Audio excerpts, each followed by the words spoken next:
Les 7 conseils pour débuter YouTube en 2023. Trouve ta thématique. Ou comme disent les experts, trouve ta niche. Attention, pas celle du chien, l'autre, celle qui va vraiment te permettre de te positionner dans un thème, dans un sujet bien précis. Le jeu vidéo, le divertissement, l'humour, la cuisine, le sport.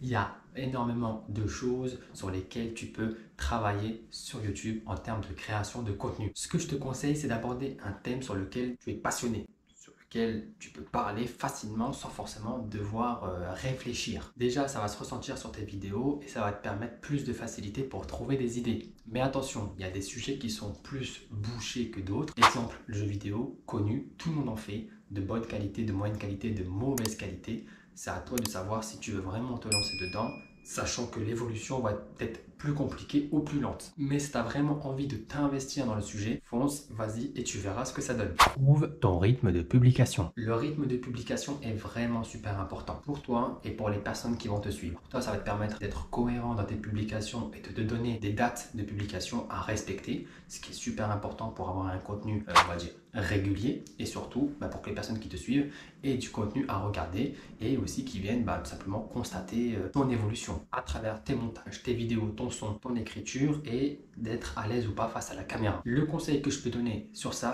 c'est vraiment une vidéo, voire 2 grand maximum par mois quand tu débutes. En dessous, on va dire le rythme d'une vidéo par semaine, c'est un rythme très soutenu. Il faut trouver l'idée, l'écriture, mais surtout, ce qui est important, c'est d'être régulier. Donne-toi un rythme de publication assez long, on va dire une vidéo par mois pour être, on va dire, régulier dans ta façon de publier. Ça va te permettre à toi de ne pas être déçu d'avoir raté telle ou telle semaine et tu es sûr que ta vidéo sera prête pour être publiée et que tu pourras la tourner peut-être dans le mois, dans la semaine qui suit, ou tu peux en faire 3 et tu sais que pendant 3 mois, tu es tranquille.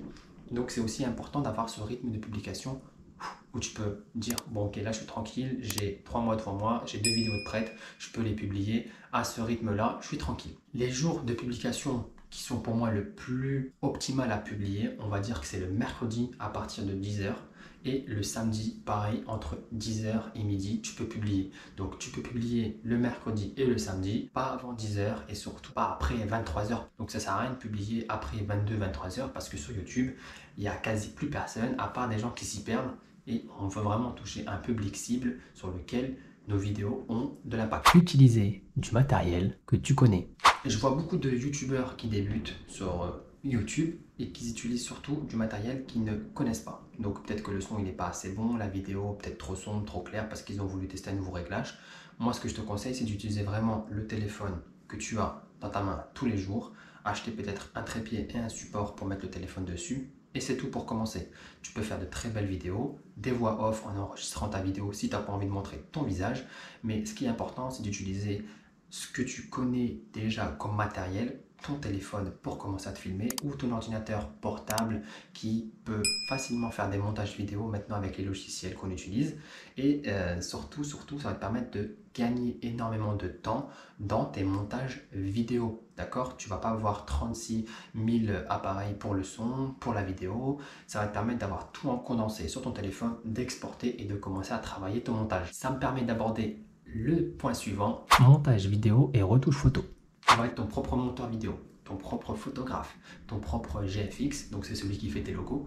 C'est super important parce que quand tu vas faire tes vidéos, il y a plein d'autres trucs à penser à côté. Donc peut-être la miniature, le logo, les petites icônes à venir chercher pour mettre sur ta miniature. Et tout ça, ça englobe qu'une seule et même personne, toi. Et tout ça, il faudra le condenser pour essayer de faire la vidéo la plus pro possible. Donc quand tu tournes une vidéo, n'oublie pas de faire aussi quelques photos pendant ta vidéo pour ta miniature. Ce que je te conseille, c'est d'utiliser d'abord un logiciel de montage accessible et gratuit à tout le monde. Des logiciels, il y en a des tas et des tas, des gratuits et des payants. Si tu veux un sujet plus précis sur ça, n'hésite pas à me le dire en commentaire et je t'indique ce que moi j'utilise pour faire mes vidéos. Très important aussi, des logiciels de retouche photo pour tes miniatures, c'est très important. N'hésite pas aussi, je peux te donner en conseil, en commentaire, ce que moi j'utilise ou j'en ferai une vidéo plus globale sur le montage et les miniatures, ce que j'utilise moi comme logiciel. Donc très important, il faut que c'est un sujet, si tu ne maîtrises pas ce sujet-là, il faut vraiment que tu prennes le temps à regarder des vidéos de montage très rapides, pas besoin de rentrer dans des trucs de fou. Il faut vraiment que tu aies la base pour commencer et après tu trouveras des techniques qui t'appartiennent pour faire tes propres montages. Donc comme je te l'ai dit, si tu as besoin d'approfondir approfondir le sujet, dis-le moi en commentaire et s'il y a vraiment beaucoup de monde qui ont besoin, j'en ferai une vidéo plus précise. Utilise les shorts. Ça, c'est un sujet très important. Utilise les shorts. Donc, le YouTube Short, c'est un petit peu le concurrent de TikTok. C'est des vidéos d'1 minute grand maximum que tu peux publier à partir de ton compte YouTube principal. J'ai utilisé cette technique et moi, en même pas une semaine, honnêtement, j'ai eu un boost de 800 abonnés d'un coup en publiant quelques shorts de 10 secondes, à 1 minute. Et ça m'a permis d'engranger plein d'abonnés et plein de vues. Malheureusement, c'est pas pris en compte pour le compteur d'heures des 4000 heures de YouTube. Mais bon, ça m'a fait quand même monter ma chaîne au-delà des 1000 abonnés et c'est vraiment un exploit de fou d'avoir fait ça déjà. Ce que j'ai fait, c'est que j'ai pris mes grosses vidéos qui marchaient bien et je les ai coupées en parties d'1 minute, 1 minute, 1 minute. Donc j'ai fait peut-être 5 parties d'une vidéo qui durait 5 minutes et je les ai publiées partie 1, partie 2, partie 3 et ainsi de suite sur les YouTube Short. Ce qui a fait que les gens ont pu découvrir malgré tout ma vidéo à travers le YouTube Short. Ce qu'ils ont fait, qu'ils sont venus sur ma chaîne, qui ont regardé, qui sont abonnés, qui sont commentés, qui ont liké, ça a créé du trafic et surtout j'ai touché peut-être une communauté que j'aurais jamais touché sur le YouTube classique. Donc moi ce que je te conseille c'est vraiment de commencer à t'intéresser au YouTube Short si tu n'en fais pas, de commencer à travailler autour de ça et tes vidéos principales, de les scinder et de les publier, tu verras. Et vraiment si au bout d'une semaine tu vois qu'il n'y a pas de différence, c'est qu'il y a un truc qui ne va pas. Mais s'il y a une différence, viens le dire en commentaire pour dire à tout le monde que ça marche. Être proche de sa communauté. Tu dois répondre aux commentaires pour créer de l'interaction. C'est super important de valoriser les personnes qui commentent tes vidéos. Ça va leur permettre déjà de s'abonner parce qu'ils se sont dit il a répondu à mon commentaire donc c'est cool, il est sympa, je m'abonne, je like. Automatiquement il va revenir pour tes prochaines vidéos, reposter des commentaires.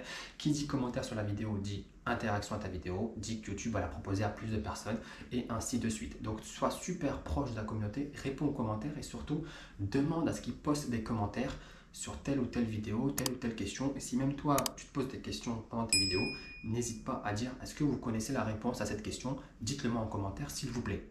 Ça crée de l'interaction et surtout, ça va te permettre d'échanger et de mettre des noms, des images, des vidéos, des photos de profil sur les personnes qui vont regarder tes vidéos. Parle-en autour de toi. L'un des conseils les plus importants que je n'ai pas fait par crainte, par peur, par honte, c'est d'en parler autour de moi, ma copine, mes copains, ma famille, mes proches, mes frères, mes sœurs, je ne sais pas. Mais en tout cas, il faut que tu en parles autour de toi. Ils doivent connaître le projet que vous avez de vous lancer en tant que créateur pour peut-être vous soutenir, s'abonner à votre chaîne et surtout, je pense que les 100 premiers abonnés de notre chaîne YouTube, de votre chaîne YouTube, doivent être les proches parce que vous allez avoir plus de réactions, peut-être des critiques qui vont pas vous plaire, mais au moins vous les saurez.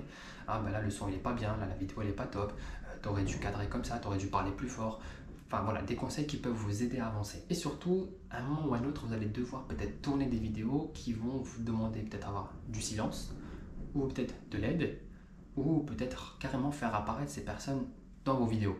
Donc c'est important qu'ils le sachent et que pas du jour au lendemain dire hey, j'ai une vidéo à tourner, est-ce que tu veux bien? Et prendre le temps d'expliquer. Au moins ils auront tout le principe dans la tête et ils vont dire ah c'est cool, je vais faire une vidéo avec lui. Voilà, donc après c'est vraiment à vous de voir à qui vous le dites, mais c'est important que les personnes qui soient proches de vous le sachent. Et surtout quand tu vas aller peut-être tourner une vidéo dans ta chambre, tes parents, je sais pas, ta famille, ils vont savoir que tu es en train de tourner une vidéo, que c'est pas forcément le moment de te déranger et que tu as besoin peut-être de silence et que tu ne faut pas rentrer n'importe comment dans la chambre. Voilà, il y a plein de choses qui vont pouvoir peut-être t'aider à mettre en place tes vidéos et surtout d'être à l'aise.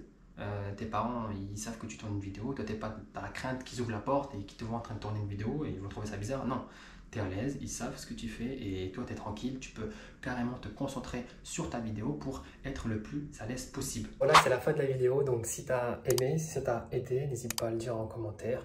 Abonne-toi, like et partage et puis bonne chance. Et puis voilà, si tu as besoin vraiment de conseils et d'astuces et d'aide, n'hésite pas à t'abonner. Et puis on se retrouve pour 2023 pour voir l'évolution. Ciao, ciao!